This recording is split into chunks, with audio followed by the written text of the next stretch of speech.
What's up, everyone? Jason Gilbo here at JGilbo11. With me is Rob Mazika at RJ Mazika. Taking a look at tonight's GPP picks.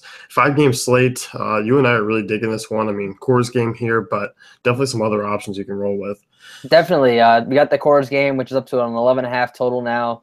But there's also good other spots where you want to stack and get one-offs from besides Coors. There's some bad pitchers in the slate, and we're going to look towards the pick on them. Yeah, first one here, I mean, Reds and Pirates, Tyler Glasnow versus Brandon Finnegan. Tyler Glasnow, definitely a talented right-handed arm. The one downside with him is his walk rate. And just saw a stat, I mean, he's definitely way below average in holding runners on, very slow to the plate. And with the fact that he walks a ton of guys, I mean, Billy Hamilton's in a good spot where if he's on, I mean, he's definitely stealing a couple bases. Yeah, Billy Hamilton, basically, if you get a walk or single from him, it almost turns into a home run because he's going to steal second, steal third against Glasnow, and potentially score. And that's pretty much the same as a home run on the sites. Yes, I mean, with his wild side, I mean, I like Billy Hamilton quite a bit. Really nice value. I think the only other Reds guy that I have interest in is Joey Votto.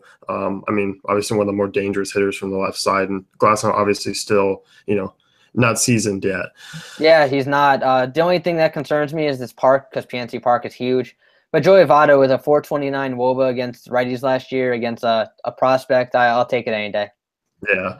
You look at the Pirate side of things. Brandon Finnegan, I mean, not a bad left-hander. I mean, definitely has some stuff to miss some bats with.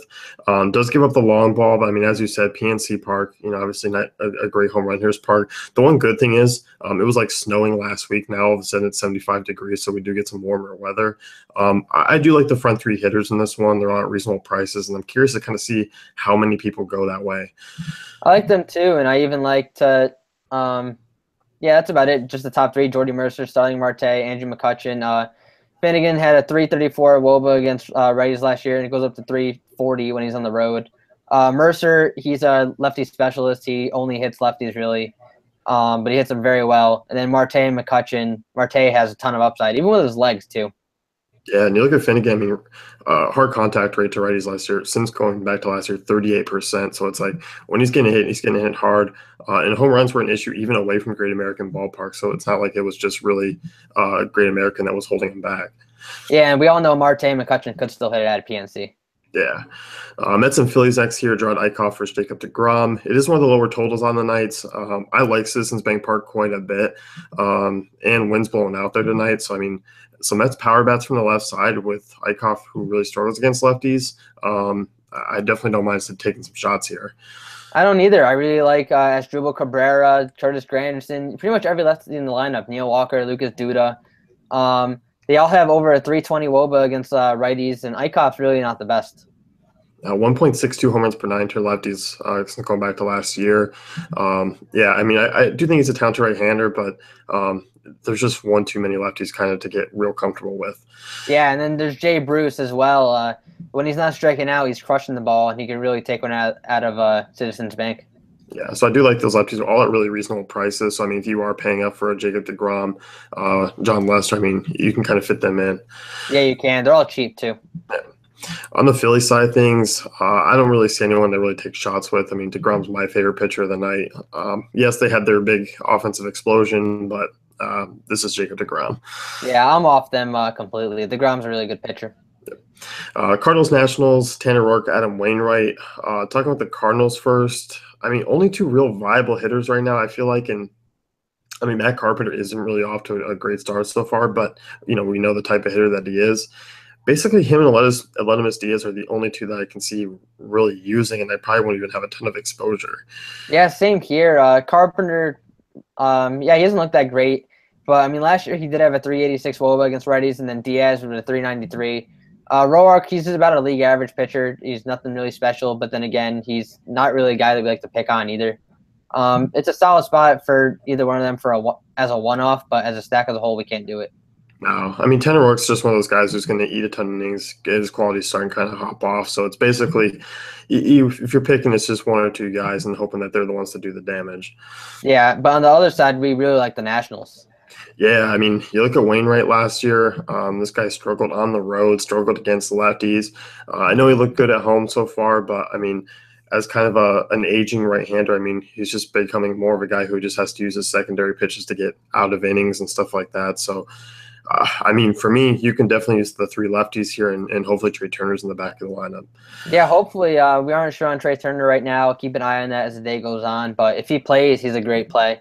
But all the lefties, Adam Eaton, Bryce Harper, Daniel Murphy, great spots for them. And even Ryan Zimmerman, too, the righty, hitting at first base if you need a value first baseman. Yeah, I'm good with Zimmerman. I mean, when this guy's healthy, I definitely don't mind his bat. 4.5 run total there at home. So, I mean, I hope it kind of flies under the radar. I hope so, especially with the Coors game on the slate. Dodgers, Cubs, John Lester, Alex Wood, two lefties here. Some light rain, but should clear out. This one should be fine. Starting with the Dodgers side, I mean, tough to pick on Lester. You look at the Dodgers, I mean, they did add a couple of right-handers that do specialize in lefty hitting. Logan Forsythe, Franklin Gutierrez. I don't know how much exposure I'll have to them. I think one guy I might look at is Yasiel Puig, because if he does get on, obviously he's a guy who does have stolen base upside too. Yeah, I'm pretty much off this whole team, though. Other than I have a gut feeling that Kike Hernandez does something random, hits a home run, but nothing more than a deep tournament play. The Dodgers as a whole, they struggle against lefties, and Lester's actually my favorite pitcher. And on the Cubs side, Alex Wood, getting the bump for the Dodgers. This is a guy who's been very on and off in his career. I mean, if you want to go back to recent years, obviously Wood to LA, he hasn't been that great. Righties have hit him pretty well. You go back prior, he's decent in Atlanta. This guy does have some swing and miss stuff. I like the Cubs. I also think they might garner a lot of ownership away from Coors just because people see them as the popular, or the pivot. I can kind of see him fading them too. I could see it too, and maybe this weather, gets a little ugly, and you could see, a rain out or something. It's too early in the day to tell right now. But if it plays, I don't mind all the righties in the Cubs: Chris Bryant, Ben Zobrist, Addison Russell, Wilson Contreras, and even Javi Baez if you need a value. Yeah, I mean, I think for me, I like a lot of the value guys. As you said, those back half names, I think I'm really intrigued with. And you look at their base, I mean, it seems like basically people are going to go with Arenado or Bryant as their top pay-up option. Yeah, for sure. And I think they're both going to garner over 30% ownership. There's really not much at third base, though. No, there really isn't. I mean, probably one other name we'll get to in this next one. San Diego, Colorado, in monster total on the night here, Jared Cozart, Tyler Chatwood. You look at Chatwood, I mean, this guy was fine on the road last year, but at home in Coors, I mean, this guy was absolutely awful. Yeah, he was terrible. I think it was a 374 WOBA against both sides of the plate. Nothing special at all. You could really target anyone 1 through 6 in this Padres order. I'd stay away from Hedges and Ibar, but with the way the Rockies bullpen is and the Coors Field effect and Tyler Chatwood not pitching well, you could really go with anyone in the top 6. Yeah, and I'm a big fan of Will Myers tonight. I mean, this guy has loved hitting in Coors, 16 games, 978 OPS, has 5 home runs. He enjoys that Coors bump. I mean, I think Yang versus Solarte is a kind of a cool pivot off of guys like Arenado and Chris Bryant. I mean, one, he's on the cheaper side. I mean, you look at the Padres stacking ability on FanDuel. I mean, they're priced up, but not a lot. No, not a lot at all. It's definitely doable to have it with Lester and DeGrom or whatever high pitcher you want to pitch. The Padres, they just never really price them up in general, no matter what the situation is. Yes, I mean, you got some big pop there from guys like Ryan Schimpf and do have some stolen base upsides from some of those guys as well. Yeah, especially like Jankowski. Yeah. And on the Colorado side, I mean, this one isn't really too tough to kind of go into because, I mean, we're looking at basically most of these guys against Jared Cozart, who's getting a spot start in Coors. That's just tough luck.